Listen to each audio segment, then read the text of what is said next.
hancur lagi galak-galak katanya hancur. Hancur lagi hidup katanya hancur. Mesir yang kemudian tak punya ni lagi galak katanya lagi hidup katanya. Tak boleh. Oh punya boleh dia galak kemudian lagi hidup katanya. Bukan punya tu kata-kata. Hancur lagi hidup katanya. Jadi yang mentang-mentang kata murid dan punya ni pagi pukul lagi hidup katanya. Kibai lagi pikiran dengan pukul tu. Oh nanti umpama macam tu belum luar tengah madrasah. Injanya tajak baru mongkok. Tadu baru mongkok. Tak baca buku baru mongkok.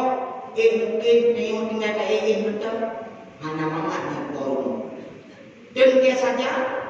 Jadi orang tiga kan baru. Darah pingat. Tak bunuh tiga tinggal baru mongkok. Menang ke hudib kita ni dalam dunia Allah.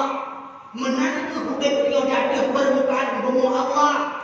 Berbuat ibadah kepada Allah semata-mata hanya bersyukur hanya kepada Allah. Ini adalah cara mudah. Baik, yang mana ibadah itu dipikiran menanda mudah kata mudah dengan sebenarnya bahasa itu dua. Ke dunia cara ada. Nyawa dunia permukaan Allah, Allah ciptakan mudah dalam dunia ibadah. Berbuat ibadah supaya kamu dalam surga Allah tengok. Nanti lagi sebenarnya. Tapi realita yang terjadi di kalangan masyarakat bawahnya adalah lektur salah paham, salah mengukur, kemudian datang permukaan dunia Allah, kebaca rezeki Allah, kemuduhan Allah, tapi pada kemudian kapan dengan peraturan Allah. Saya kata,